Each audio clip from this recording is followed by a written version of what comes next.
What up, everybody? I'm your host, JP. This is my co-host, Josh. Hey, everybody. And welcome back to another episode of the FilmBros podcast. All right, y'all. So today we have a movie to review, a little bit more in-depth conversation. And today's subject, it has to do, with the all well-known brand called Disney. And as adults, I never feel like, Josh, and I'm talking about me and you, I never feel like we can actually, dive into these Disney projects so heavy because we don't really have that child mindset. Mm-hmm. So the closest we could have done is bring on a guest today, which is, she's a child at heart. She's not an actual child. She's just a child at heart. She's one of those Disney adults that I liked, that everybody likes to talk about, feeding Disney money and all that stuff. And so without further ado, the special guest in the house today is our sister, Stephanie. Hi, Steph. Hi. How you doing? How's everything? Good. You want to introduce yourself to everybody? You already did. I'm the Disney adult. The Disney adult here in the flesh, and you know what? In my opinion, she doesn't miss with her Disney stuff. Actually, the movie that we're going to be reviewing today and going a little bit in depth with the, Disney conversation, she was pretty on point earlier. We were having a little bit of conversation, Josh, with her, and she was pretty on point, a little bit more in detail than what we would have thought, right? Mm-hmm. You agree? Yes. All right. Without further ado, Josh, let them know what movie we're gonna be reviewing today. We're gonna be reviewing The Little Mermaid 2023. Before we dive into this movie, everybody knows Disney hasn't really been having the best track record, but at the same time, they're pumping out all these, remakes. We've had, you've said a couple, Stephanie, Maleficent. They've had the Cinderella remake. They're currently in the process of doing a Lilo and Stitch remake, live action. They're doing a Moana live action. Yes. The Little Mermaid is just another live action remake and a bundle of Disney's fucking closet. I guess before we start diving into these questions and maybe diving into the movie itself, I think we should start off with on a good note when it comes to Disney.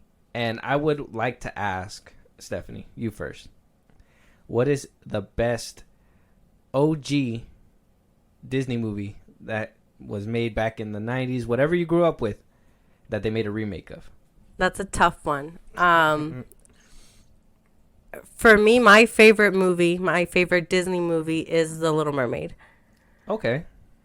So you have some personal roots with this review that we're about to... Yes. So I haven't been a fan of a lot of Disney remakes. I do like their spin on, or the origin stories of the villain. So Cruella was a great movie. Cruella was a good movie. Maleficent, both parts were great movies. Yeah. I don't know. I feel Disney hasn't been the best at making their remakes. Okay, that's fair. And, we'll dive into that a little bit more maybe after the review. What about you, Josh? What's your favorite classic OG Disney movie? Because I don't think I like any of the remakes that much to have a specific one, but an OG one, or I have two. It's Tarzan and it's Hercules. Those two. Okay. All right. The best. That top tier. So are you excited for that Hercules TikTok remake that's going to be coming out, that live action one? Yes and no. It makes me scared. It makes me scared because after this one and their track record, I don't know. I don't think so. Yeah, no, not so much. I'm scared they're going to fuck with what's already good. Yeah, probably. My OG, I just to put it out there, I got to say it's A Bug's Life. I think universally, I mean, they never made a remake of it. I'm hoping that they just leave it untouched. Yeah. But A Bug's Life has to be, hands down, one of their better, Disney Pixar projects, right? Or, in my opinion, I don't know. That's why I would have thought. I love the grasshopper in there. Well, no, I thought it would be different. Pixar's different. Yeah. It's the same company, but different. Yeah, sorry. I would say Disney because I don't think they even acquired Pixar when A Bug's Life had came out. So it would be Disney. Disney. Yeah, Disney. Yeah. A Bug's Life. 100%. Mm-hmm. Yeah. You agree? Yeah, I agree. You still think Little Mermaid's king? Yeah, for my book, Queen? yeah. Okay. All right. Without further ado, let's go ahead and start jumping right in. So this is the part of the portion, guys, that you all know this will be a spoiler review for The Little Mermaid. So if you guys haven't seen the movie yet, go out there, go watch it, come back, have the conversation with us, and we'll dive a little bit deeper. So with that, Stephanie, since you're the Disney adult and the guest today, you let us know what your initial thoughts for The Little Mermaid was. You leaving the theater and everything, all biases aside, what were your initial thoughts leaving? My initial thoughts would have to be that it could have been. It was a mid movie. I would say it wasn't the greatest, but it wasn't the worst. Yeah. There are certain parts that I wish we could have seen in this live action that were in the original. For example, outfits. Okay. They did leave her in one outfit the whole entire movie, and then just gave her a different color at the end of the movie. Okay. Outfits. That's a distinguishable thing, I think, especially if you're a fan of the old one. I do remember that she did have at least a few wardrobes. Yeah.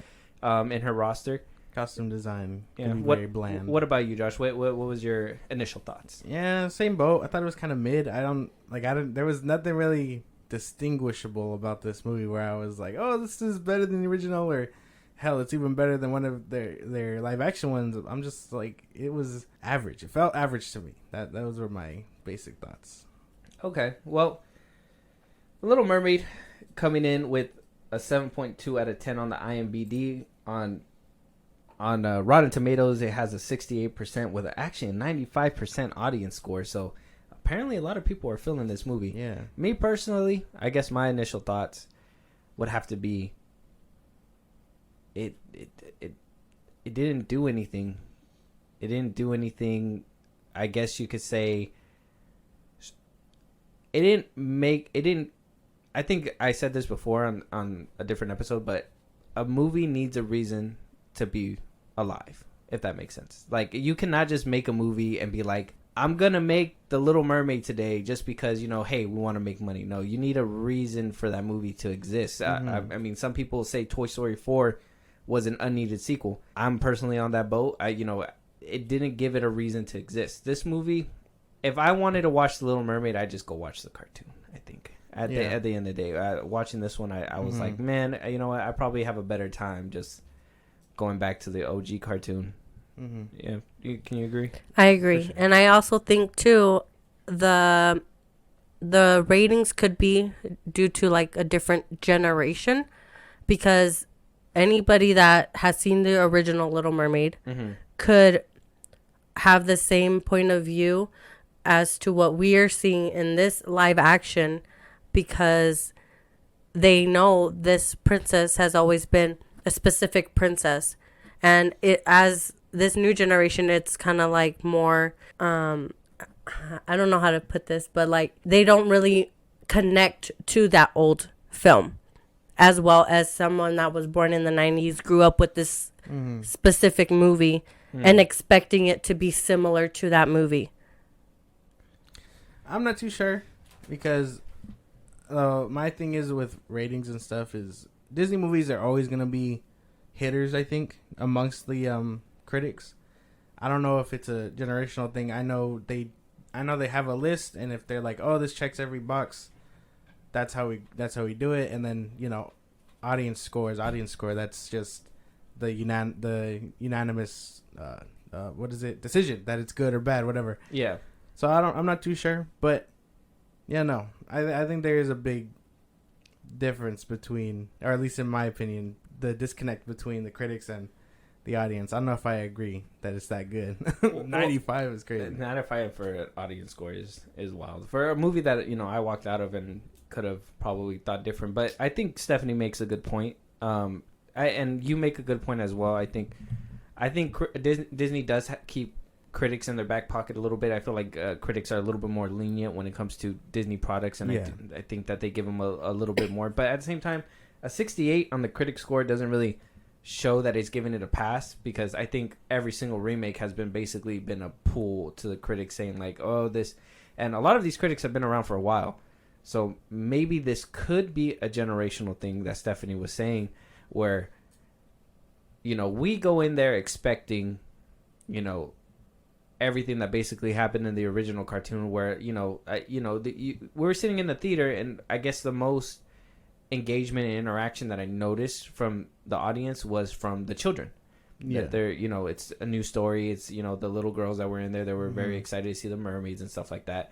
And so it could be a generational thing, but at the same time, I think Disney, and we'll probably go into this a little bit more, is like Disney with the remakes, they've been trying to, you know, bring in that old audience, you know, the fans of the original, along with the new audience, you know, the ones that this movie's supposed to be, that basically that landmark that it was for us, you know what I mean, as the Little Mermaid growing up.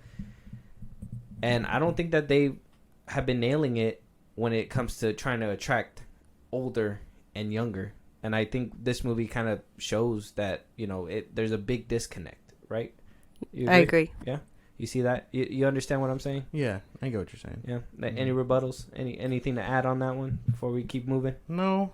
No, I don't think so. Everybody agrees in this room? Okay, fine. all right. I think we're just all adults. Maybe we actually needed a child in here, not a Disney adult. But so let's talk about the characters. I think the characters should be the first thing that we bring up.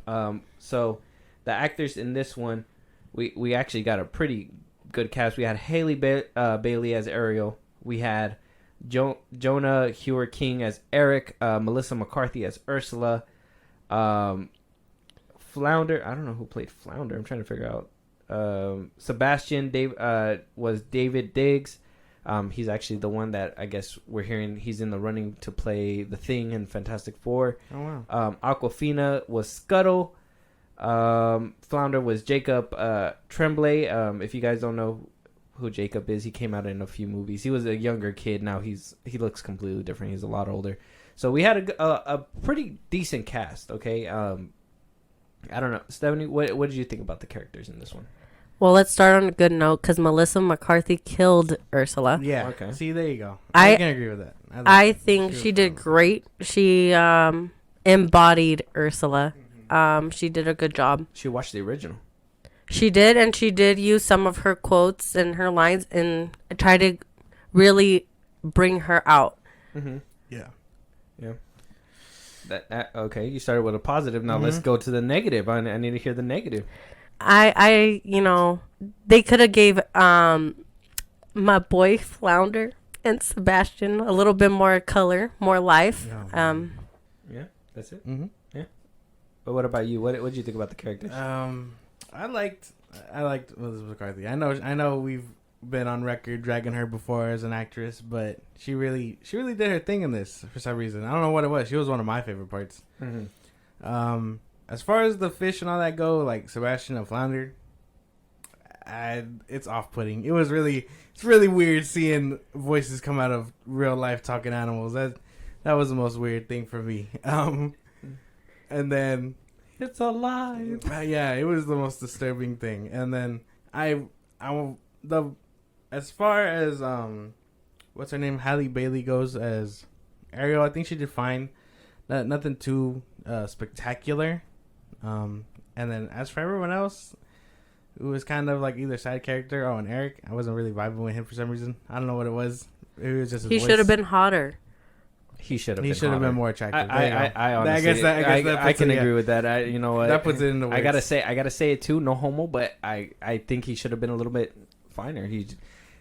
When I seen Eric in the original one, I was like, okay, this, you know, jawline straight. You know what I mean? Like he was ripped, whatever, blah blah blah. Mm-hmm. I was like, that's, you know, they're gonna get somebody like that. It just seemed like some dweeb was trying to get some dweeb was stalking this girl that saved his life at one point, and that was basically it.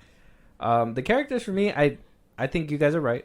I think Melissa McCarthy, we have drug her on this podcast before, but you know, it's a breath of fresh air from somebody that we've said before, like she's, you know, a one-show pony, to actually have given her all. And I think honestly she stole the scene in every single scene that she was in.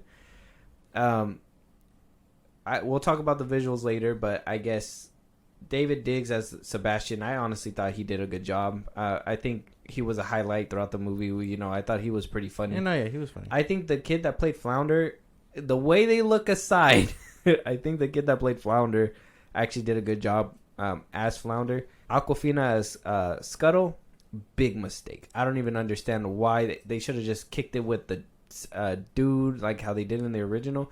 If they wanted to give it to a girl, that's fine, but I don't know what it is. It's just Aquafina's voice, that raspiness just doesn't. I guess it works when it has the facial expressions to go with it, because I was thinking about it. I was like, why was it her voice so annoying in this one? And I seen her in like Shang-Chi and all that, and her facial expressions and everything she throws with her voice kind of distracts you from it. But in this one, when it's just blatantly her voice and just out of a random bird or seagull or whatever, it just sounded so bad. It was a lot. And I'll have to disagree with you on that one. Which one? On that one, because I think like that gave the bird personality. It gave Scuttle his personality, because if you remember in the original, he does have that raspy voice when he tries to do the singing scene, and like it just kind of worked for that specific character. So you think Aquafina as Scuttle was actually pretty good? I thought so. Yeah, you would say that? I personally thought her voice was just too much. I mean, as I get, and I'm coming back to me now. Yeah, in the original, he did try to sing, and it did get raspy, but he was played as that like dumbass, how like she was playing it, but like the voice wasn't always so like that. It wasn't as raspy. Maybe I haven't seen the movie in a long time, but for her, it was just too much raspiness. Like every single like sentence she tried to get out, it sounded like it was just something stuck in her throat, and it just irritated me. That's probably the best way to put it. I think I can see where both of you guys are coming from. I don't really like or dislike her. She was just kind of the bird was kind of just you know what I mean. As far as they go, they were all right. I wasn't really vibing with is he supposed to be Poseidon, right, or whatever? Trident.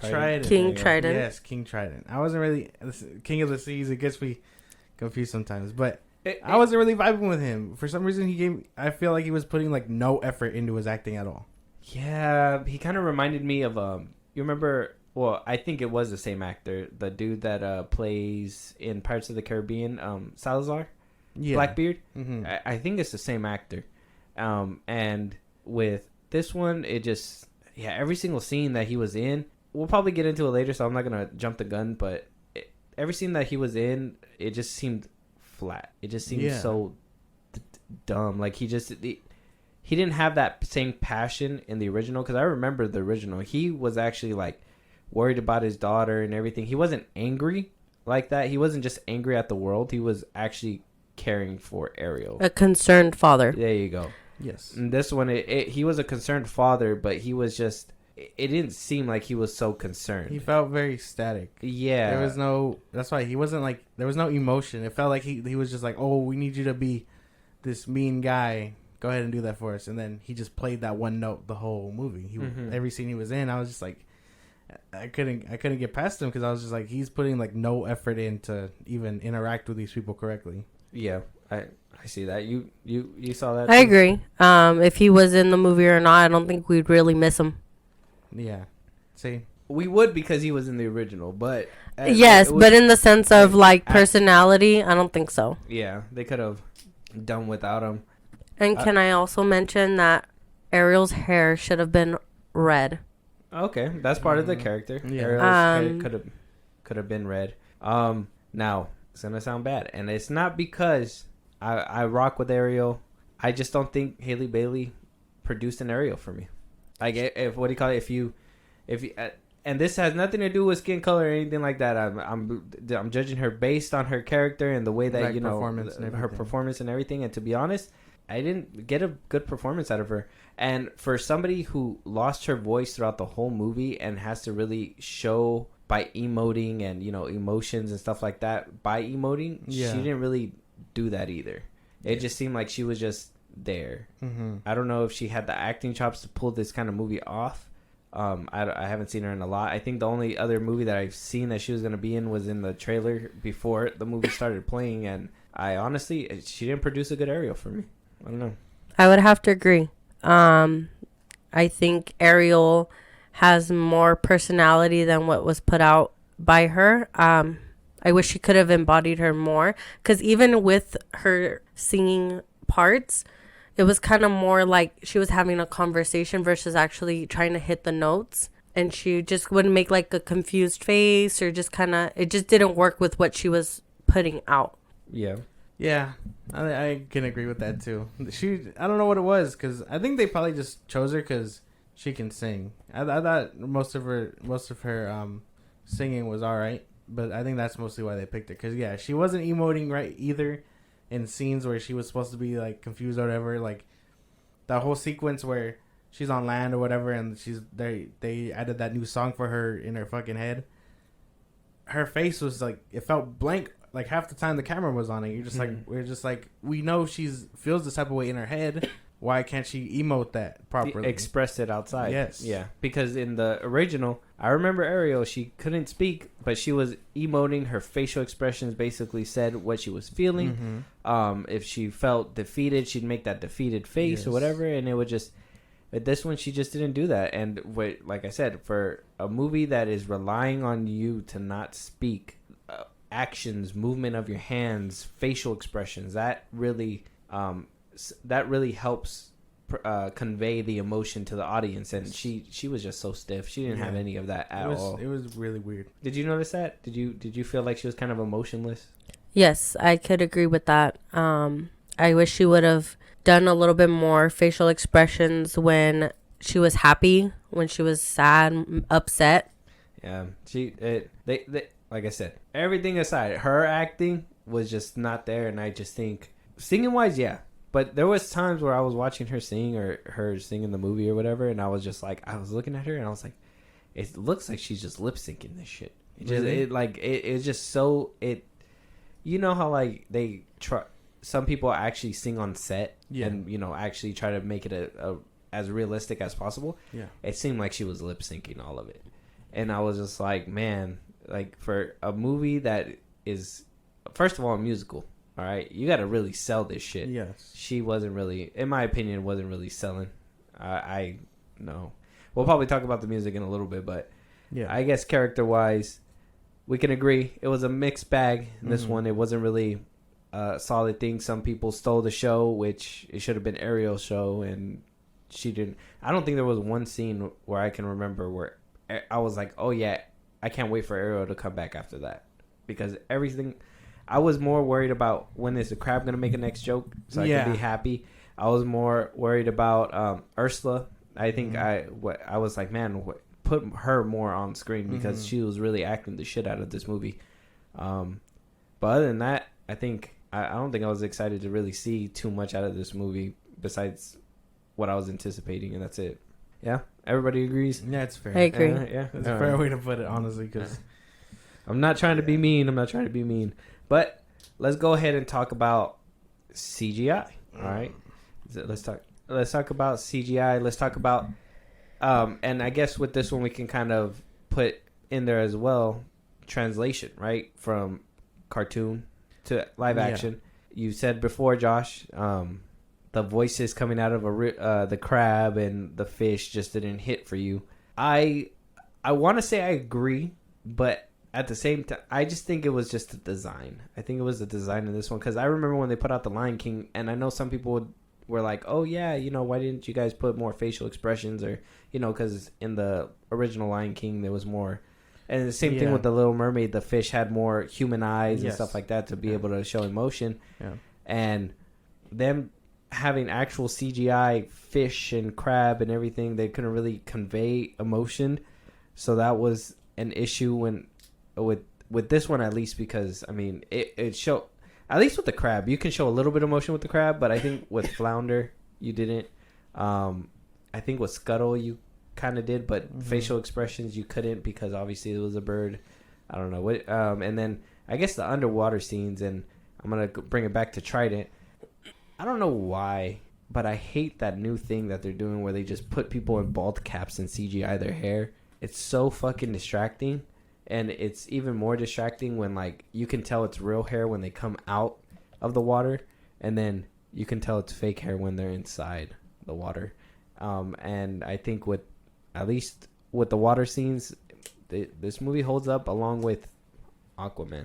It doesn't even reach the peaks that it did man. with like Avatar 2 or something. No. Well, as far as the animals go, I enjoyed most of their designs. I really did like that most of them looked like real fish.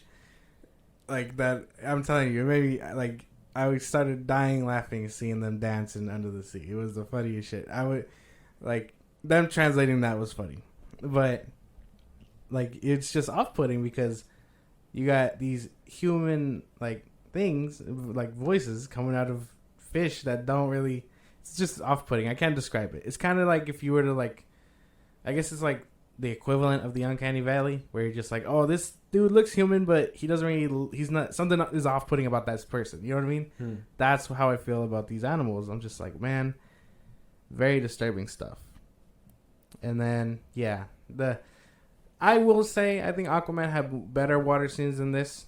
Like at least when they were underwater, they came out like wet and whatnot when they were on the surface, and then like their hair flowed with the water. That was one of the biggest things because that's what one of the things in the original was. Ariel's hair was constantly flowing with the water. Yeah. Here, Triton's hair didn't do that. Neither of her sisters did. Her hair didn't flow in the water at all. I think the only one that probably had it like once or twice was Ursula, but she has like a buzz cut. So you're like, why doesn't hers? It would just. I noticed that the hair would just move when like they did drastic movements. Yeah, when they did drastic movements and it'll sway that way. Yeah. And I guess maybe that makes sense, but like there was no current showing the hair moving and nothing. Constantly moves. Yeah. Yeah. It was disturbing. What do you think about the CGI and all that? As for the animals, I mean, we have to keep in mind that it's a live action, and a lot of the times, animals don't really have facial expressions. Yeah.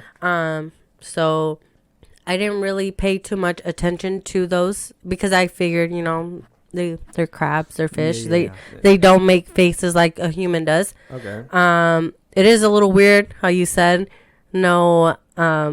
I don't know, a human voice coming out of a fish or a crab is kind of weird, but at the end of the day, that's what makes the character. Yeah.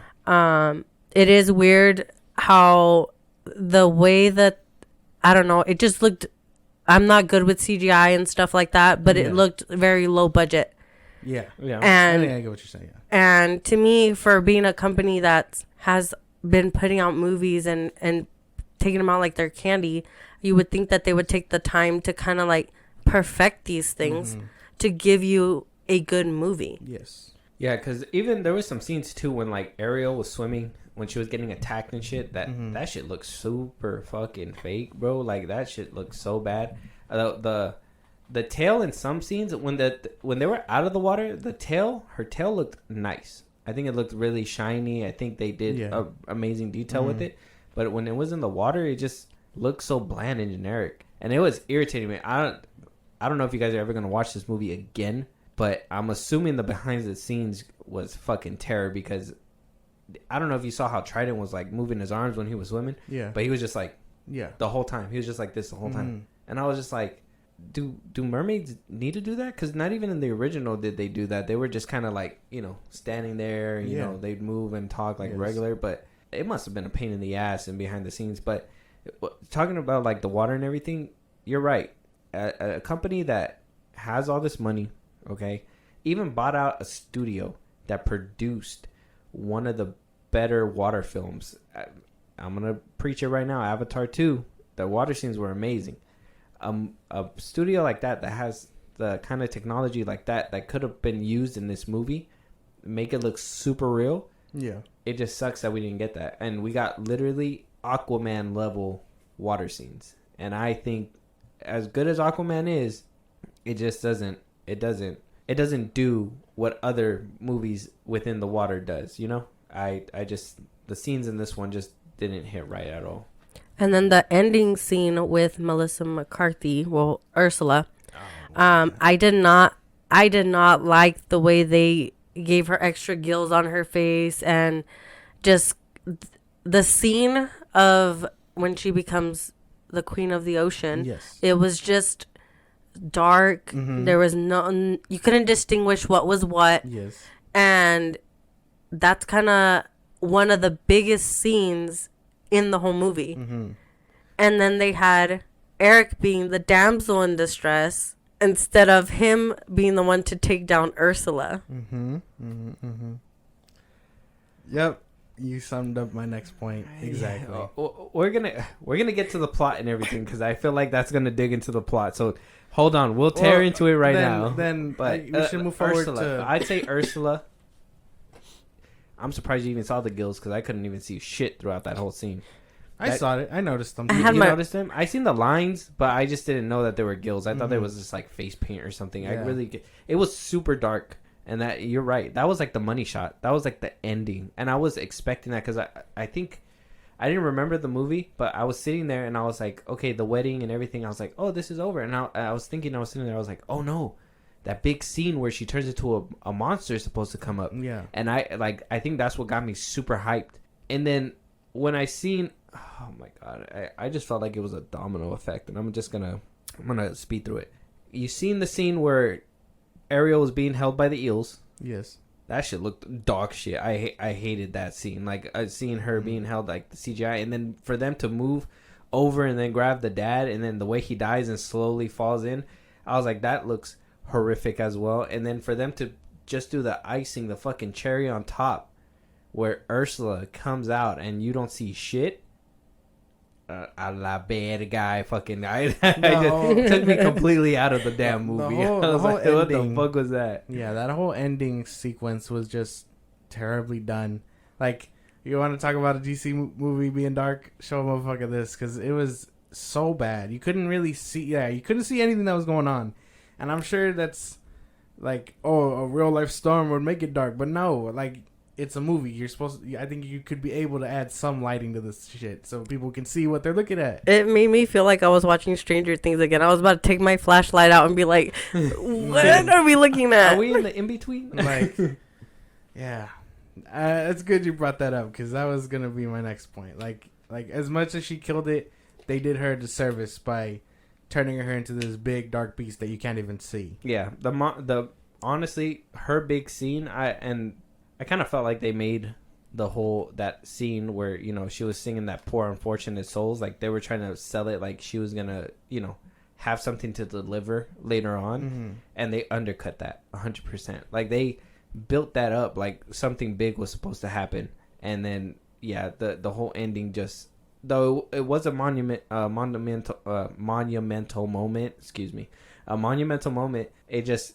The fact that you couldn't see anything or anything like that just took me out of the whole experience. I was like, what the fuck, dude? They did her dirty by the end of it. But, I mean, she performed well, better than, like, half the cast. So, I'm willing to accept it, but at the same time, I feel very robbed because... It's not her fault. Yeah. It's the studio's fault. Exactly. That shit was a terrible decision. That was so bad. I couldn't see anything. I couldn't see... the theater was dark, and I was just looking around. I was like, did anybody see this? I'm surprised you were able to see it. That's crazy. But that'll lead us to our next point, okay? And I'm gonna save the music for last, so we'll talk about the music and all that stuff and the musical numbers right now. Yeah. But I want to talk about the plot, okay? And I want to talk about the finale. I want to basically just talk about all that stuff. But basically, the point that you brought up, where you know, Ariel wound up dealing the final blow, and it wasn't Eric. Mm-hmm. I don't want to get too political, but this movie just felt like it just was around to go ahead and leave check marks. It literally just felt like that because in the original it wasn't about two lands and being different or whatever. It wasn't a Romeo and Juliet story. It was, but only from the dad's side. You know what I mean? It wasn't from humans knew about mermaids and they wanted to kill them. It was just no, don't go up there because humans are dangerous and they don't know what's under here. So we're safe down here. You know what I mean? So the fact that it was turning into this, like you guys shouldn't be together and all this and that because, you know, they're bad people. And then like, no, they're bad people. It's like, that shit just threw me out completely. I was like, okay, maybe that's an extra layer. But then they went ahead and if you see a little bit closer, you know, obviously the butler was there to kind of push that a little bit forward too with some of the lines that he said, even towards the end where it was like, oh yeah, a man couldn't save me. I'm going to save myself. That shit just completely pissed me off because I was like, in the original one, it was he who saved her. not her who saved herself. You know what I mean? So if she could have done that all along, why did she even need him in the first place? And that's one of those things that, modern day stuff is bringing into this movie, where it's like they're just trying to be like, oh, she's a woman and she doesn't need a man to save her. And I was like, that really undercut the movie, in my opinion. Oh, as much as he loves himself, loves her, he's gonna be the damsel in distress, And what was that with like him being able to swim all the way to the bottom of the ocean, and then get back up for air the moment that he needed it? It just seemed like a lot of plot-driven stuff was happening in it. That shit was just. But that did actually happen in the original. What happened? Where he did go down to the ocean and he did hit Ursula with his, what is it, a harpoon? Yeah. That did happen, and then he, swam up and then got dragged back down. So they did accuracy from that point. I think it was just too deep. I mean, the thing is that if you guys are going for that realism, you know what I mean? In a cartoon, it could kind of make sense because you can change whatever, blah, blah, blah. In an animation, you can kind of dismiss that. But, like, in a real live-action movie, like, you gotta have some kind of realism. I mean, if that's the case, they should have just went all in and just been like, okay, he should have jumped in after her off that balcony when Ursula wound up jumping in. You know what I mean? Because I think in the original, that's what he wound up doing anyways. Yeah. But they were on a boat or something. But yeah, like he should have jumped off to follow her. You know what I mean? But I just think if you're going for a realistic take, live action, and you're making even the animals look real, then you got to stick to that realism. You got to think, if she would have turned into a real person at the bottom of the ocean right then and there, she probably would have fucking exploded. She would have exploded. Actually, how'd she even make it out for air? There is no way she would have made it out for air. But you also have to remember how deep, because there's, if you're going to keep it real, whatever the case is, the ocean has different levels of seafloor. So She looked pretty deep. I mean, yes, it could have been deep, but not like to the point where the water pressure is going to crush you. That's not where they were at that current time. I'm just saying, the way where she was, and when she turned human, and she went all the way to the top, halfway I would have been... I would have been able to breathe. Like, wasn't it in the original where, like, it was that little, like, storm or whatever music thing that was helping push her up? Yeah, it pushed her up and left her on top. Yeah. And this one... She was just like, your tail's gone, good luck. She's like, yeah, swim with your fucking feet. Well, in the original, Flounder and Sebastian helped her swim up. There you go, yeah. Because she didn't know how to swim, but she knew how to swim with legs. That makes total sense. And I'll kick with your legs. I was like, damn, she's evil. Yeah, that threw me off. I'm like, you had to tell your whole life, and then all of a sudden you know how to... You can do it. You can swim, but you don't know how to walk? Yeah, that's a fair point. If you want us to take it a step further into realism, he wouldn't have been able to see in the water. So he would have missed that harpoon entirely. Yeah. So even then. Yeah. But plot-wise, what did you think of the movie? I just think that it could have been better. I think that even though Ursula was giving the show, I think it was Ursula carrying the whole movie. I think, and Ariel being the one to save everybody was not in the original. They should have stuck with the original and had Eric, take over. And I don't know. I just wasn't content with the ending. Yeah, that's kind of how I felt towards the end. Like, once it was all said and done, I was like, I just felt very like average by the end of it. This movie didn't really do anything new, and like plot wise, I mean, yeah, it threw me off too because they were like, I understand the whole people would know about sirens and whatever their song, luring people into the water so they can eat them and stuff. But I don't think turning that into a device to be like, stay away from them because they're supposed to be a myth. You know what I mean? Yeah. And in the original, it wasn't even like, in the beginning of the original movie, they had a mermaid on the front of their ship. And they were singing about the sea people. And they were not negative about sea people. Does that make sense? Yeah. Yeah. And so for them to be like, oh, yeah, we're going to kill the mermaid because they're evil. Like that was like a completely different scenario that was painted than the original. Yeah. In the original, it felt like they were just, because by this time, people were still like primitive and all that, believed in different gods and stuff. So when the queen was like, oh, the water gods are upset, You know, it'd be like, that makes sense because you guys are trying to hunt the mermaids or whatever of the sea. While in the original, you kind of just didn't do that because they controlled the seas. Yeah. By myth. Mm-hmm. My thing was, too, is that, and this is probably going to dip into the realism thing that we are talking about, too, was they're talking about Trident, but then they were talking about the stars, Ares, Zeus, and all that stuff. Technically, it wouldn't be Trident down there. It would have been Poseidon if the gods that he was naming if they would have known, it would have been Poseidon and not Trident. That's just me. That's just the naivety of that era. You know what I mean? Mm-hmm. Yeah, but plot wise, I think it was just a lot of things pushed the plot forward, and I did kind of like that layer of that Romeo and Juliet type-esque thing that they were trying to go for. It just didn't work because there was really no tension to be made with the rest of the movie, if that makes sense. You know what I mean? If they would have known Ariel was a mermaid or something, that probably would have added that tension, like, she's from the sea, we can't trust her because what if she is a mermaid in disguise or something like that? You know what I mean? Like, if they were going for that kind of thing, they should have added some kind of tension to that plot line. You know what I mean? But they didn't. They were just like, oh, ocean bad, land bad.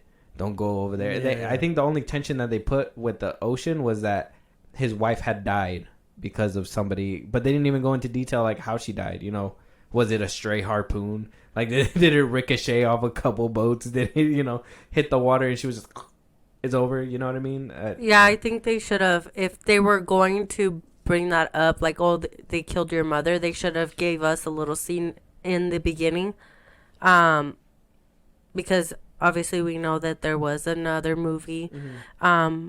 It was would it be a prequel technically? Yeah. For the Little Mermaid about her mom or whatever. And the way she died was because of pirates, not because of a regular exploring ship. Yeah.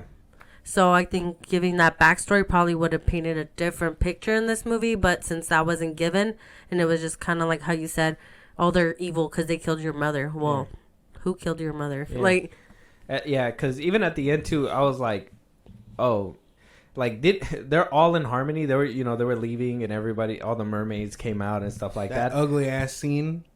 Yeah. CGI wise. Yes. Yeah. Okay. Well, I'm gonna go plot wise real quick. So bad. It looks so bad. I'm gonna be like, the thing is that all that stuff happened, and they had a beef or whatever vendetta with these people. In my head, at the end of all that, when they all popped up, I would assume all the humans would have freaked out and just started killing every single one. You know what I mean?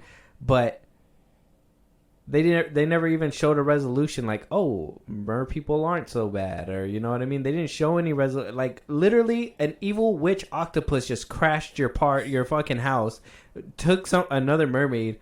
Are you telling me their conflict didn't just go onto your land and you guys were just like, they're gonna deal with it down there? That is sea people problems. But remember, they were also scared of them, and they control the ocean. And that's what I'm saying. And so, like, at the end of it, they were just like, oh, the prince is in love. They must be good. That shit was stupid to me. Did you guys not pick that up? I did. Yeah. Did you see that? Yeah. Mm-hmm. That's just for me, because if they were adding that extra layer, they should have showed some kind of resolution with that, and they did not at all. They didn't even. They hinted at it and then completely just dismissed it the rest of the movie.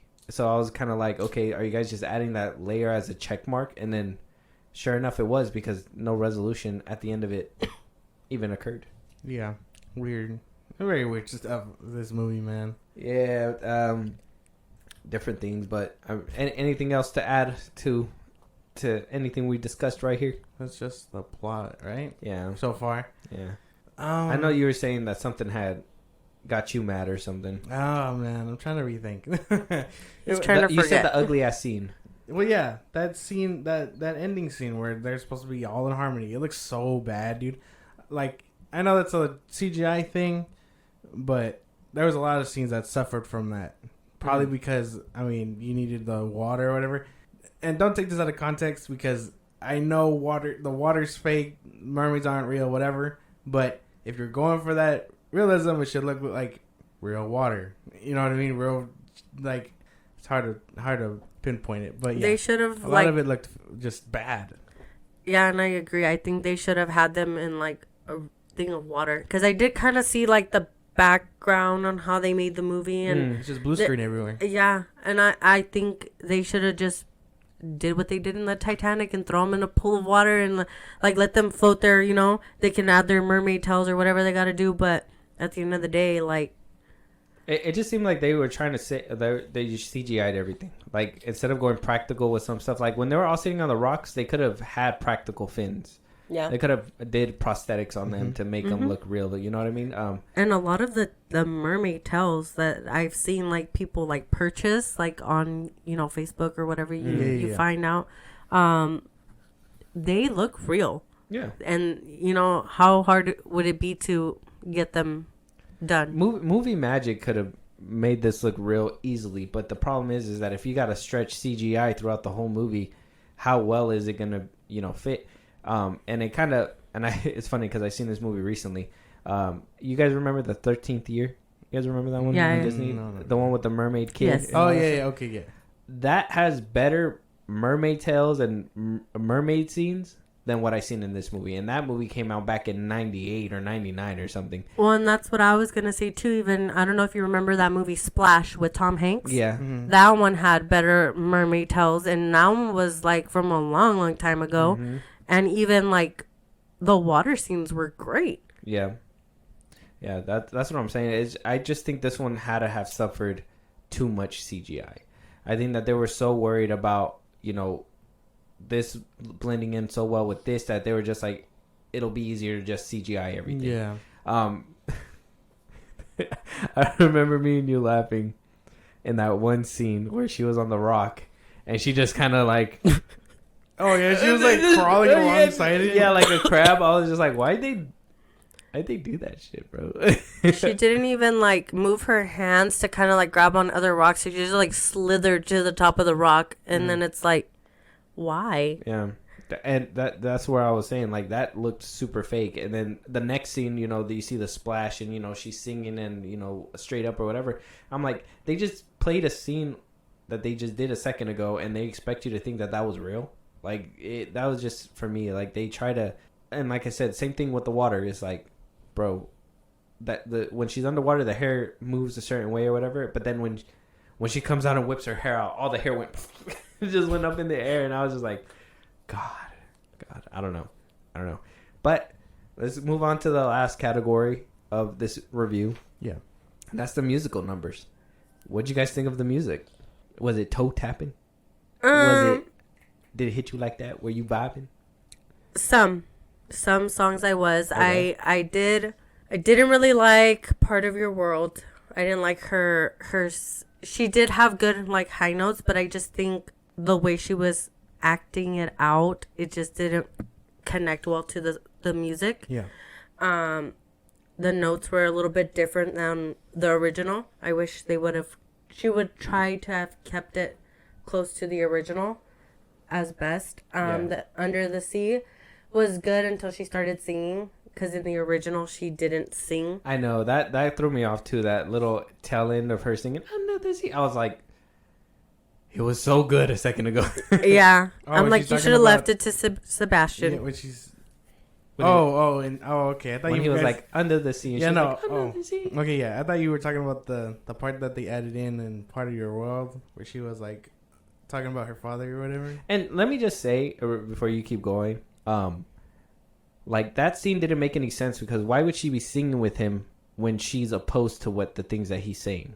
You know what I mean? So why would she sing with him if she's opposed to it? If she was gonna sing, she should have been like, life could be better above the sea, or you know what I mean, like something like that, like make it a plea kind of song, like, oh, but we could be doing this, and he's like, no, well, you can be having fun down here, under the sea. Yep. But they just made her sing and be along with it, and the next scene she disappears. She's gone. Yep. It's like, okay, but she was opposed to it, but she was singing the song. It's like, Yeah. Yeah, they should have had the original had the other fishes singing along, since the other. and I think if I remember correctly, you could probably correct me if I'm wrong, during that musical number she was trying to leave and they were keeping her Yep. around, right? Mm-hmm. Yeah. Okay. Yes. So yeah, that one was not the best. The scuttlebutt was really good. Scuttlebutt. I did not like Eric's song at all. Oh, dude, no. That was horrible. Bro, that shit made me laugh, bro. It was very cringy.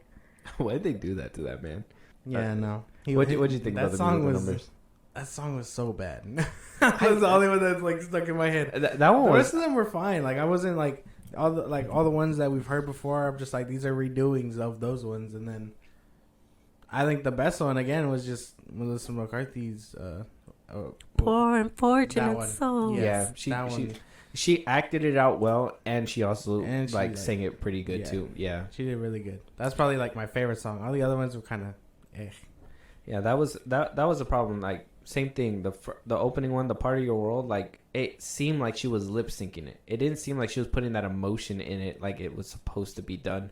The Scuttlebutt one, if Aquafina wasn't singing it, it probably would have went a little bit harder. But it's hard to hear it with her voice, and it sucks for me. It sucks because I do like when Sebastian does his little part or whatever. I know some people, I did see like on TikTok or whatever, that people were talking shit about that song. I never really heard it until we seen it on the movie theater right now. But I know a lot of people were saying like, oh, the worst song in the whole thing. But to be honest, the worst song was that dude's song. That shit was the worst song. I don't know why they made him sing. For a second there, I was like, the beginning didn't have me, but then in the middle, I was like, okay, he's about to close this out very well. And then they put him on the boat, and I was just like, all right, I don't know. He's overstayed his welcome. Yeah, like They put him on the boat after his mom had just told him not to go on the boat. yeah. Yes. Yeah, he did. That's exactly what they did. Like, oh, he's disobeying rules and he can't sing. He's naughty. And he ain't handsome, bro. Take your ass home, dog. Take your ass home. I think one of the other songs I wasn't really vibing with was the one she was singing in her head. Oh yeah, but I want to say, because to be honest, I didn't have a problem with the song. It's what Stephanie says was like, you know, the notes that she was hitting was different in my opinion, so it didn't have that same effect or quality as the original singer of the original Little Mermaid had, because it seemed when she was hitting that top, those high notes, it kind of it dipped, if that makes sense. Where when Ariel, the original Ariel, hit those notes, it kind of seemed like it went high and then went down. You know what I mean? If that makes sense. I'm digging into a little like music math right now, but yeah, it was just a difference in tone when they were singing, and then it just, every scene that she was in, she just wasn't acting right. And I think that's why the music wasn't hitting. At least when the dude was singing his song, as bad as the song was, he was putting emotion into it. And he was trying to... He was doing his best. Yeah, he was doing his best to act it out and show, like, hey, this is actually how I'm feeling. When Haley Bailey was on screen, Ariel, I was like, okay, your voice isn't enough to sell me. Like, you need to, you know, show me that you're actually singing the song. You know what I mean? And even then, her voice wasn't really all that in a bag of chips to me. Yeah. They could have probably got a better singer. Where's Tay Swift? They should have just painted her hair red, man. I would have probably enjoyed that more. Because we already know she can hit those notes, and she probably would have done good like in acting that, wise. was it the Bad Blood video? She's a redhead. Yeah. Oh? Kiss the Girl. Oh, I actually like that one. I ain't gonna lie. And even the addition of like Flounder and even Aquafina, like her voice wasn't like so distracting. Like it was just that little subtle like comedy at the end, and it was fine. I would say that's the best song out of the whole. I really liked how they did that, where they were like, oh, you know, we can't be seen, oh, percussion, and he like moves all the branches, and they just start like making music, and you know, whatever. I really enjoyed that. I'd say that's probably like the highlight of the movie. But the thing is that honestly, even even certain songs like Part of Your World and everything, the scenes that were in the trailers were the best scenes in the movie. And I think that was something for me where I was like, okay, you guys I already seen this one. Like the boat one, I seen that clip in the trailers. And so when I was hearing it, I was like, okay, this is fire. The Part of Your World, I think that was the very first trailer that they put out where, you know, you see her rising up and singing that part. And that part looked really well in the movie as well. But I was like, but this is probably what they really worked on and polished off for the trailer to draw people in. Yep. And then the rest of the movie looks like scuttlebutt. Basically. So. Basically. Yeah. But, I mean, So did they have at least at least one banger for you guys? Are you agreeing with me with the boat one was pretty Yeah, I fire? think that one was good. The scene overall was a great scene. I did like how they incorporated like the lights of the fireflies and all that. It was a good scene. The fish. I like how they were really like Sebastian was like under the hat and like basically like his what is it, like the little person on his shoulder, like Devil's you know, advocate. yeah. I think in the original he was like blatantly out there, and this one they were like, oh yeah, no, we got to be discreet about it, and I really enjoyed that in that scene. I think that's probably the best one, or again the Ursula one, but one of those, either or. Yeah, but I would say between Poor Unfortunate Souls and Kiss the Girl would be top, and then Poor Unfortunate Souls. And then everything else at the bottom. Basically, yeah. All right. As long as we're all in agreement with that, because there wasn't a lot of toe tappers in this one. No, there wasn't. Which is crazy because they were like boasting about like, oh, we added new songs, man. Like, you know, can't wait for you guys to hear them. And then they were ass. Like they added 3 new songs. They were fucking terrible songs. Yeah, they were pretty garbage. It's because and that was one thing too that I noticed. They try to mix it in with like the old way that they did the music for the original Little Mermaid, and they try to do, you know, like that very Disney princess type of music. And I'm like, in my opinion, if you were gonna do a rap song or, you know, that Scuttlebutt, you should have had Prince Eric kind of perform that one. You know what I mean? Like, you know, spit a little bit. You know, don't make him seem like such a bitch when he was singing. Like, I swear, when he was singing that song, I was like, you sound like a total bitch, bro. What are you doing? And then Scuttlebutt, well, I think if they were going to give anybody a rap song, and I'm not, you know, this ain't, you know, I'm not trying to be mean, but they should have gave it to Sebastian. Because he should have hit it with the bomba clat. Like, he should have just, you know, I think the little Scuttlebutt part where, you know, he spit it a little bit, I think he actually did a good job. And then they passed it back to Aquafina, and I was like, damn. I don't know. That was a bop. Scuttlebutt was a bop? Not really, no. No? No. I'm not a fan of it. I know Stephanie really, like, underneath, I know she made a face to that song, but I know she likes Scuttlebutt. I thought it was funny. Oh, see? I knew she liked it. I'm going to listen to it on the way home. One out of 3 songs, that got to be a dub in Disney's book, I'm guessing. At least they liked one. Mm-hmm. No? I the only one I really liked was the boat one. That was it. The Kiss the Girl. What? You didn't like Ursula's song? I liked Ursula's, but I guess out of the whole movie, like, the only one that I was, like, really, like, jiving with was the... Jiving? Yeah, jiving. I was... You know? You're dumb. So yeah, I guess overall, before we get into the next set of questions, because I have a few more before we close this out, guys, what would you give this movie from a scale 1 to 10? And then why did you give it that number? Stephanie, go ahead. I would probably give it a 4.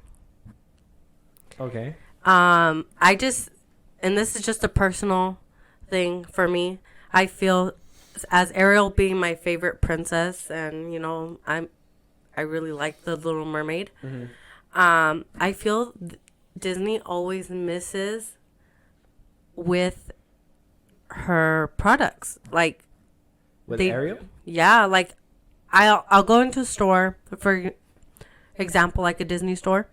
Okay. Merchandise for, like I for said, her. y'all, Disney adult. Yes. But like merch for Ariel is usually not as cute or as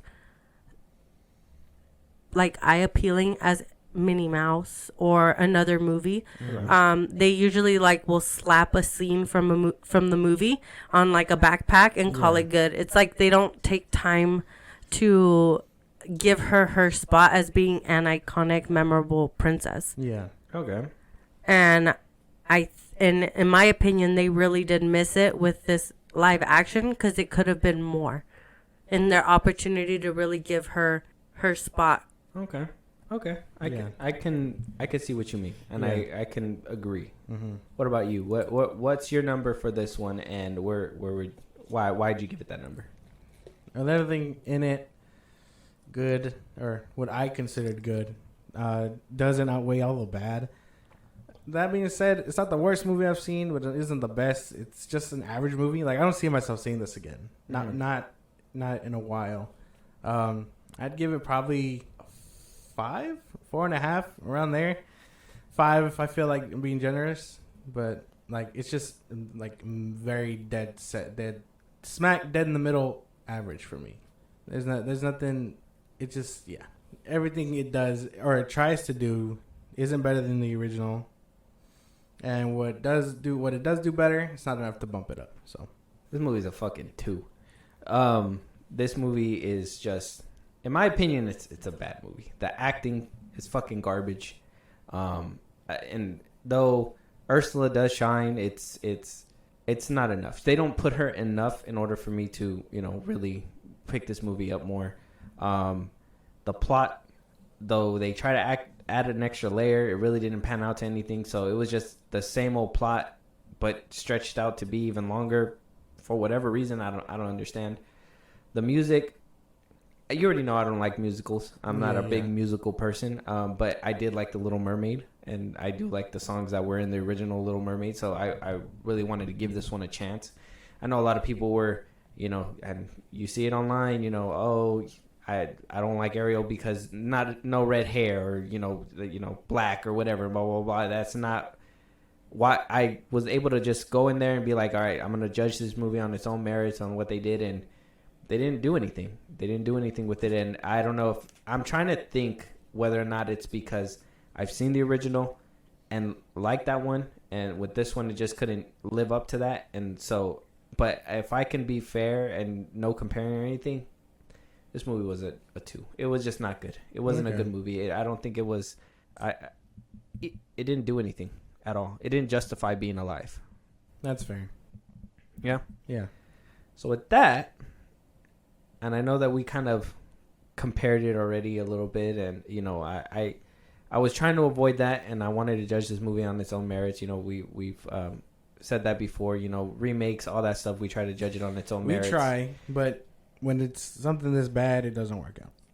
Yeah, because we at the end of the day, when it doesn't hit the same notes, or if it doesn't at least one up the original, then it's always going to be inferior. The little brother that never made it kind of shit. So, with that, and I know we kind of got your answers, but just to clarify, Stephanie, did this movie recapture the spirit of the OG for you? It did not. Honestly, it did not. I wish they would have gave it more justice. More justice? Okay. What about you? Did this one come close, or did it recapture that spirit of the OG? Not at all. I mean, like, this is just one of those things where we talk about, it either being too different or very similar. Mm-hmm. Not to scare people, but at the same time, not to be bold enough to also scare people on the other side of the spectrum. This one it does the bare minimum of being like, oh, here's just a fresh take on, or here's a live action take on the story you already know, with a few songs dashed in to spice things up. Mm-hmm. It doesn't do it at all, because even then those songs were just ass. So it doesn't capture the magic again at all. Okay, all right. Same thing. I don't want to feel like I'm dragging this movie, but no, it doesn't recapture the original. Like I said, I think, I don't know, according to the tomato score or whatever, the audience score, like, I think on its own merits, it's probably a better movie. But I think because we have seen the original and we're a little bit older, I think it's never going to live up to that point. And I think, I'm not going to say all of the remakes don't capture it, because there is actually a couple that I do enjoy. But I would say this one had a hard time to recapture it. And I was hearing that this movie was supposed to be like the better remake out of all the remakes, and it just, in my opinion, it just didn't really. Yeah. It didn't hit. What were they smoking? Who knows? Disney? What was Disney smoking? No. Well, yes. And then seaweed. And then seaweed. Those people that were like, it's one of the better ones. Like, what were they smoking? What were they watching? Like, I don't know what movie they went to go see, because it clearly wasn't this. That's what I'm wondering. Like, it was it because, like, we have that OG in our heads? Do you think that That can be a reason. I think so. And this is just like as a Disney adult. She's owning it. I mean, she's owning it. no, well, yeah, I have to, because I mean, a lot of the good memories that we've had is going to Disneyland. You know, I really enjoy being there. It's a good place to be. But the thing is like not for your wallet. You know what? It's the only place I'm okay with getting robbed. Okay. Yeah. I get robbed at gunpoint by a freaking mouse, and I'm okay with that. Hand over your money. But yeah, so I just think like growing up with like these original movies, these were great movies. Being seen in a live action form should be pretty darn close to that original, because you're not just attending to new generations of people. You're also trying to, like you said earlier, bring out that inner child of the ones that know and have grown up with these types of movies. And like you said, I'm not trying to drag the movie down, but at the end of the day, it was not the best. It was a flop.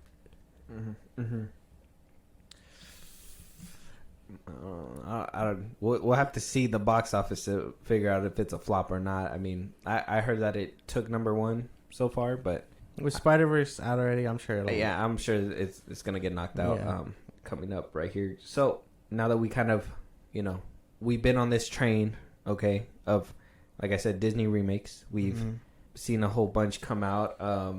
We have a few new ones coming down the pipeline. I guess the question is, do they make good remakes? Do you think that this is something that Disney should continue to do? At this point, the way they're going, I would say they should not continue to do remakes. And if they do, to take the time to make sure that everything's perfect before they send them out. Because at this point, it just kind of looks like we're going to take them out because we need them out there so people know that they're out there and we can get more money. Because people are still going to watch them regardless. Do you get what I'm saying? Yeah. And so I think, like, if they're going to do, like, Lilo and Stitch, they should take their time and make sure everything is good to go before they go ahead and send that out.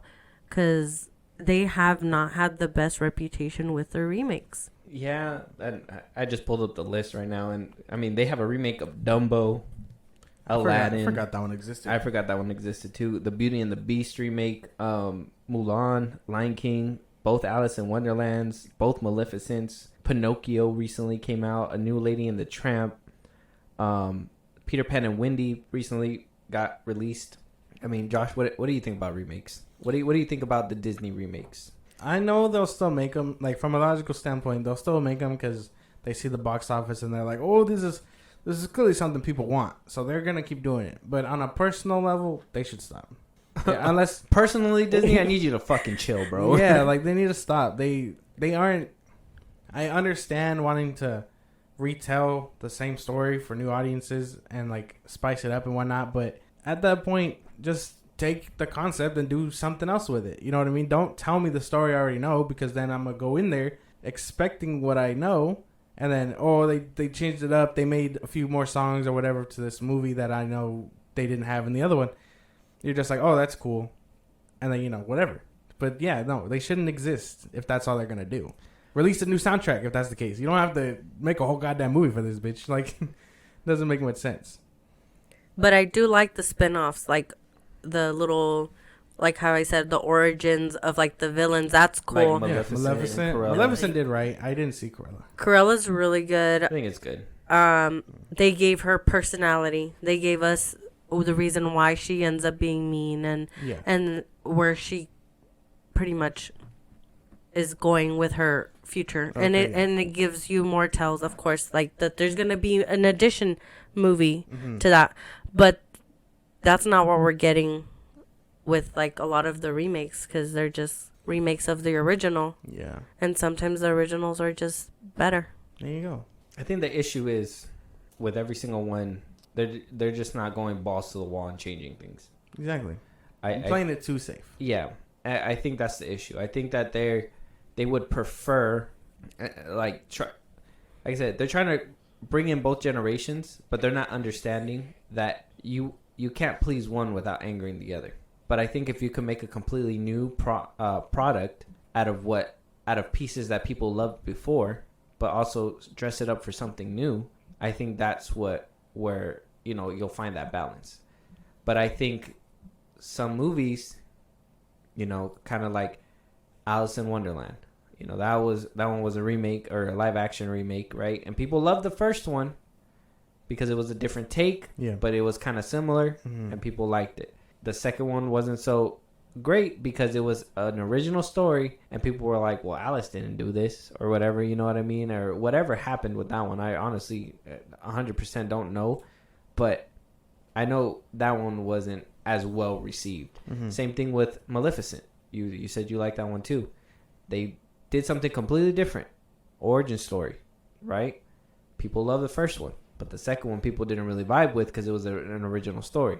And they were like, well, Maleficent didn't do that. She died in Sleeping Beauty. You know what I mean? So, and that is one of the big things too, is like in Maleficent, Aurora was not raised by Maleficent, and she had her parents, but you know what I mean? But they gave her this role as she was the one caring for Aurora. So it was a different take, but it was also like, it was good. It was a different take, but it outlined what the original story was. You know what I mean? I think that's the best stories, is when they can connect it in a way that it doesn't really change 100% the outcome. You know what I mean? Especially if you're adding on. It's kind of like, I don't know if you've seen Fast X. No. Okay. Well, we've recently seen it, and I mean, if you haven't seen it, it's not even a big spoiler, but because they put it in the trailer, but basically they take the events of what happened in Fast 5 and added a different perspective. You know what I mean? And that's what Maleficent did. They took the events that happened in Sleeping Beauty and just added a different perspective, and still kept the same. I don't remember how that movie ended, because I don't remember how Maleficent wound up surviving. Oh yeah, didn't they go to war or something? So they wound up changing the ending.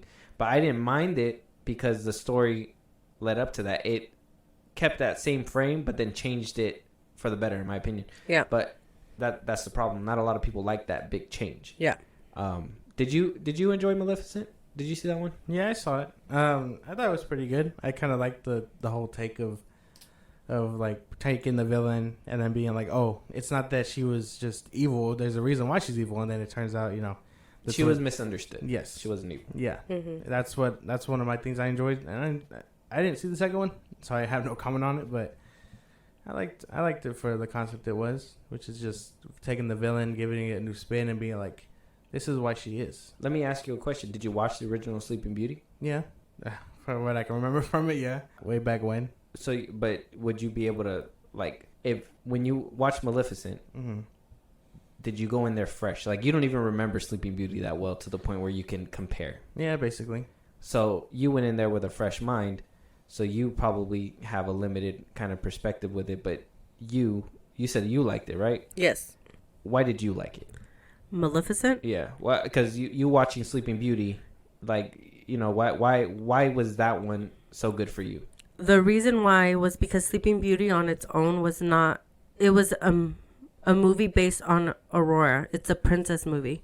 So Maleficent is a backstory or her original story, origin story. And I really enjoyed that because it had nothing to do with Sleeping Beauty. They didn't incorporate any of the stuff from the original movie in this movie.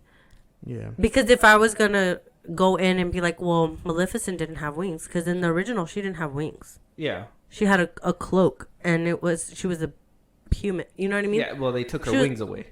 Well, that's not what they said in the original. You know what I mean? Yeah, we didn't know that she had wings in the original. Yeah, that's what. But they took them away to, like I said, to coexist with the original. You know what I mean? Yeah. So the thing is like giving her this backstory. Like, to me, it falls under like how Alice in Wonderland was made. So it was different, like more of a fantasy. It was like completely different than the original. Okay. Because it doesn't really align itself with the original. Because, like I said, Aurora was not raised by Maleficent in the original. She had her parents. Okay. This was a different spin on the story. Okay, so you being a Disney adult, are you okay? Because you're saying that you don't like The Little Mermaid, right? Was this movie too different for you? Is that the problem? Yes. because it was a remake of the original. So it should have been pretty darn close to the original. It wasn't like they were just making a story, like, you know what I mean? Like if they would have made an Ursula backstory and then they try to, like, you know, add Ariel and all that stuff in there, it probably would have been a different mindset, because I'm going in there thinking, okay, this is not the Little Mermaid, this is Ursula's story. Okay. So if, you know, we saw how she was when she was younger, and she ended up, you know, they had a scene with Trident and all this stuff and the mer people, then I would have been like, okay, I see her perspective, I see why she became this way. Yeah, but they sold it to be the Little Mermaid story. And yes. Because you know what the original Little Mermaid story was. You expected. Now, do you expect and this is a question for you. Do you guys expect a carbon copy of a remake of these stories? Do you guys expect that? Like, would you have preferred a Little Mermaid movie that went beat for beat exactly the way the first one did, and, you know, have the same outcomes or whatever, and, you know, just with a live action cast? I don't think beat for beat, but like having the original songs would have been in the, like, good, like kind of like how it was in the original. If they were gonna add different songs to it, making sure that the characters were gonna be on point with it. And also the cast, making sure that the cast looks similar to the characters. Because if it's a remake, you want it to look kind of the same. Yes. Okay. And that's like, you know, Ursula was pretty good. Eric could have been better. He could have looked hotter. As for Ariel, I wish her hair would have been red. It was orange with blonde in it. I think they should have had her be more. That was kind of weird, huh? Because I think underwater it looked kind of red, and then when she was out of water, it was like orange with blonde. Yeah. Under the sea. What about you? Do you expect the carbon copy, or do you, like, you know, beat for beat the same thing, or, you know? And this is especially, you know, especially important for you because, you know, the new Lilo and Stitch is coming out, and we know how you feel, and you be feeling about the Stitch. So, are you gonna prefer something that's beat for beat the same, or do you want something different when it comes to that? It's tough. It's tough Disney wise, right? Because you know they're gonna play the safe way, and they're gonna be like, we got to do it beat for beat and whatnot. But I'd prefer them taking the story I know and just changing it fully. You know what I mean? I think I'd prefer that than a beat for beat copy, because at least then I know. Well, I do know. Yes, it is the Little Mermaid, or it is the Lilo and Stitch. Like, I'm still gonna, as long as I still get Ariel, Eric, like the key people, but you throw in a spin to the story, then yeah, okay, that's fine. And yeah, the cast makes a big point for it too, because again, while it is a remake and you're trying to tell a new spin, you classified it as a retelling. You know what I mean? So it should be that all done like that, and Disney shouldn't be playing it safe so much. As far as Lilo and Stitch goes, I do hope they do something different. You know what I mean? Like, I would totally prefer to see them try to take the concept and do a little different with it. But I know that they're just gonna try and resell me the same product I bought when the original came out. So, I mean, if I had a preference, I'd prefer they don't exist. That's just me. Like, that's remakes. Yeah, you rather not. You rather Disney's remakes. Yeah, because I think beat for beat would be a no for anything. I think you shouldn't recopy anything that you do. I guess the best example has to be kind of like The Lion King, though. You know, and we'll talk a little bit deeper in translation right now. But even though, you know, it didn't translate well with some people because, you know, people don't like, you know, lions and human voices coming out of a lion's mouth or whatever.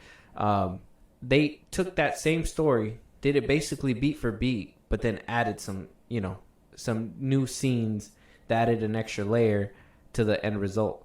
Honestly, I think The Lion King kind of did it well. I just think people didn't like it because of CGI wise and whatever. But I like that. That's fine. Beat for beat with a little bit of changes to add a little bit of layer to a story that you already know. Because if you are doing a remake, don't change everything, because I think you're right, Stephanie, when you say what were you saying earlier, that you just make sure that how you were saying with like Maleficent, and if Like, just Ursula would have had that backstory or whatever, that what they did with Scar was kind of that, but and just added a little blanket more and gave him a little bit more presence to make him feel a little bit more evil and stuff like that.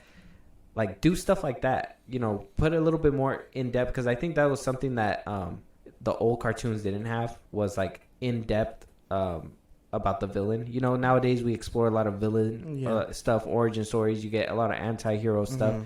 If they explore and add a little bit of complexity to the villain, then it would work out 100%. Like, if they would have took the Little Mermaid right now, gave Ariel basically the same story, and then just added a few layers to Ursula, you know what I mean? Like, we would have felt a little bit more for her, because even though Melissa McCarthy killed it, it still felt like a generic villain at the end of the day. And that's because the original villain was a generic villain, that the actress, whoever voiced her, bless her soul, she actually did a good job and put that great spin on it, and it became a classic.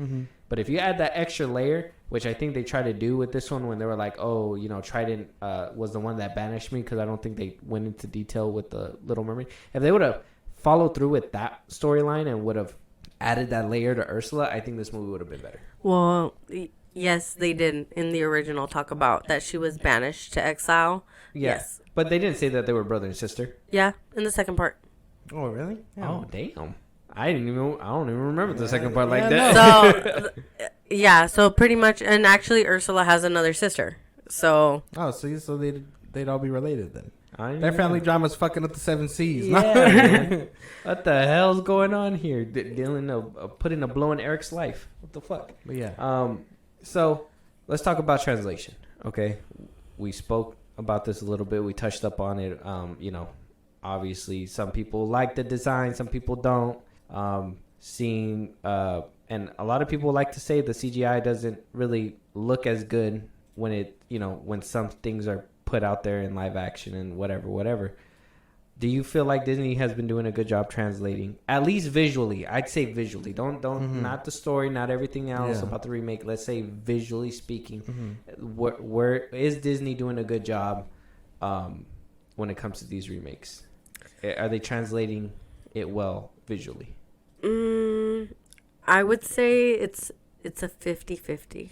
They hit some, they miss some. Yeah, because some of their movies are great, and then some of their movies are not. Or some scenes are better than others. It just really depends on what they're working on. And I'm not a big, sorry. Dramatic pause. I just think like it's just CGI is kind of hard to work with because a lot of it looks really fake. Okay. We need real lions. So 50-50. They hit some marks for you, some marks they don't. Okay. What about you? Yeah, I think I'm in the same boat. A lot of it is just CGI issues and how they translate it, because there were some scenes in the Little Mermaid where it was like beat for beat, like the original, and then there were other scenes where you're just like, ugh, that did not. Trying to translate that from drawing to CGI looked really funky. So yeah, they hit it and they miss it like a good percent of the time. There's no real consecutiveness with their translations. They fuck up either on the animals or scenery or action pieces, like the ending of the Little Mermaid. Like they try and maybe it's the realism, you know what I mean? Because they're like, oh, if it's stormy, it's gonna be dark as shit. We need this and that. But they forget that you also need to see the actors. You know what I mean? It isn't like a cartoon where everyone is just lit up with color. Yeah. Well, like, you got to keep in mind, too, like, Pirates of the Caribbean, half of their scenes are in the ocean, and you can see everything that's going on, even at nighttime. Yeah. Yeah, that's something, too. I think visually, I think they do a good job. I just think CGI is the problem, is a snag. Like, I guess design-wise, like, everything looks so real. Like I said, it's weird to see voices come out of these animals because they look super real, and I think that's an issue. I think it's just that is that they want to make it super real, but yet they do a bunch of shit that's not real. You know what I mean? Like, you got to pick a lane. Like I said, if you're going to establish that this is going to happen, then you got to make sure that that's going to happen. Kind of like, and I said this before too, like the Fast and Furious movies. Yeah. You know, you already know they're going to be goofy. Mm-hmm. They're not trying to be serious. They're trying to, you know, put you in this world. Yes. So if you're trying to put us in this world, this, you know, Little Mermaid, whatever, then you need to make sure that everything's consistent with the things that are happening with the movie. Mm-hmm. So, I mean, you can't tell me that, oh, these fishes and everything's going to look real, but then you're going to tell me that Ariel would have survived in that depth and make it all the way to the top to not only catch her breath, but give us that beautiful scene where her hair whips in the air. And Mm-hmm. You know what I mean? No, she would have been like, oh, God. Yeah. You know what I mean? And like, we all know her hair would have been in her face. Yeah, exactly. All over the place. You know, and like you said, how would she have been able to know how to kick? She didn't even know how to walk a second ago. You know what I mean? Like, wouldn't she have done the dolphin all the way up there, you know? And even then, that would have slowed her down. So, like, you can't either be real or don't be real. You know what I mean? And if you're not going to, like, show us these visuals, but then, you know, actually try to make it practical. Make us believe that shit, like we're in that world, because I think that's the only problem with their translation is that they're not putting us within that world, you know? But yeah, I mean, before we move on to our last topic here, does anybody have any gripes, anything to talk about, any rebuttals to anything that was said before? No, or we're kind of on the same page? Yeah, we're all on the same boat. We're on the same boat. Yeah, we understand that Disney hasn't really been hitting the mark with everything. Yeah. I mean, with some things, yes, and when it is, it's sweet bliss. But with other things, it's kind of like Disney. Basically, yeah. You're like, they produced this. I don't know about this. This is Like, don't give me a movie that I bought off of Wish. Please don't do that. Look like garbage. Oh, like, dog! You know what movie that is? It's on Disney Plus. It's called Cheaper by the Dozen. That shit is like the Wish version of like the new one. Yeah. I didn't like that either. You watched it? Yeah. I haven't seen it. That shit was. Yeah, no, I I'm didn't like- see it. I'm like, the originals were fine. The first one was good. The second one was decent as well. Yeah, I didn't hate it, but I didn't love it either. Yeah, I just think like sometimes some movies don't need that extra. Yeah, Disney needs to understand, like, making these movies is like crack, man. Sometimes you just gotta say no. Sometimes you just gotta be like, no crack today, please. Like, you don't want to do that. But, you know, we did kind of dig into Disney a lot. We drug the remakes. Yeah. I think we should end on a positive note, and let's go ahead and say our favorite Disney remake. Stephanie, what's your favorite Disney or Josh, what's your favorite Disney remake? like in general. In general, the Disney remake, any remake that Disney has put out, which one's your favorite? Even if it's not like a 10 in your book, even if it's, you know, if I don't know, if Aladdin was a 4 and, you know, the Beauty and the Beast is a 5, then fuck it. Yeah, I guess that's because none of these are 10s. I don't think if I had to pick one, it's probably The Lion King. The Lion King. I really like mainly the adult voices for Simba and Nala, like Beyonce and Childish Gambino. Mm-hmm. They do really great with what they got. I like that they brought back James Earl Jones for that one too. It doesn't translate too well, but I think that would probably be my favorite live action remake. Yeah. Okay. Fair. Stephanie. If I had to pick one. If you had to pick one. If I had to, I would say The Beauty and the Beast. Okay. With Emma Watson. Mm-hmm. Damn. Why is that one your favorite? I don't know. I just thought it was. You told me to pick one. Yeah. That was the first one about in my head. I looked at your screen. What? Why is that one your favorite? It just was. It was okay. It wasn't the worst. It was definitely better than The Little Mermaid. It was pretty close to the original, I would say. Okay. I was gonna say The Lion King because of the things that I said before. You know, they kind of added that extra layer and stuff. But I kind of feel like I gotta pick a different one now. And I would have to say, honestly, I like Lady and the Tramp. I seen the live action one. Oh, my voice. I seen the live action one. And, yeah, that's the second one. That's the second coming. Let them come. Anyways, but I think that they, like how you said, I think that one was basically, they kept it straightforward. They changed a few things, like, you know, they are supposed to, or, you know, the Disney stamp on there. But I think that was the better of the remakes in my book. I didn't mind Lady in the Tramp. I've never seen it again, but I didn't mind it when I was watching it. See, I forget that half of these are remakes. Like they did Dumbo, they did The Jungle Book. I forgot about Aladdin till you mentioned it. They're doing an Aladdin too. Yeah, see, so like I forgot we're like a good chunk into these live action remakes. Well, yeah. And half of them are like missing the dunk. So and that's the problem that we're having. Like we're literally at they're not memorable. That's what it is. Yeah, and that's what I'm thinking. Like and half of these they were put on Disney Plus, I think. Oh yeah, because they came out during like came out during the pandemic. Yeah, like Lady and the Tramp straight went to Disney Plus. Yeah, I think Dumbo did too. A lot of the movies the remakes, I do wait for them to come out on Disney Plus, just for the reason that I know that. Oh yeah, that new Pinocchio came out on Disney Plus too. That one wasn't so bad. I don't think that one was that bad either. That one was pretty close. No. But I just didn't. That one was kind of sad to me because I didn't like I'm not trying to be mean, but I didn't like the fairy in the new Pinocchio. That shit was such an eyesore when that happened. That shit was crazy. Yeah, that one was kind of sad at the end because they kind of make it seem like Geppetto and Pinocchio died. Yeah. And went to heaven. Mm-hmm. Well, isn't that like that's dark as isn't shit. that like the story that supposedly that they never even made it that Pinocchio never made it out of that whole donkey thing. So, and then the old man went crazy and he went sailing looking for him. What is it, the Grimm's story or something like that? Yeah, he wound up sailing for him or whatever, and then it wound up turning out that he hallucinated that Pinocchio was with them the whole time, and then he wound up getting ate, and that's what basically happened. They both wound up dying. Mm-hmm. It's supposed to be like a dark spin on it or whatever. Well, the thing, a lot of these movies come off of like these horror stories. I know that, but I guess I didn't know the Pinocchio one. So you guys spitting that straight to me. I'm just like, that sounds dark as shit. Yeah. Like, well, it is, but like in the original movie, that's like it's a happy story, you know. But in the live action, like the way that they crashed into like the sand or whatever, how.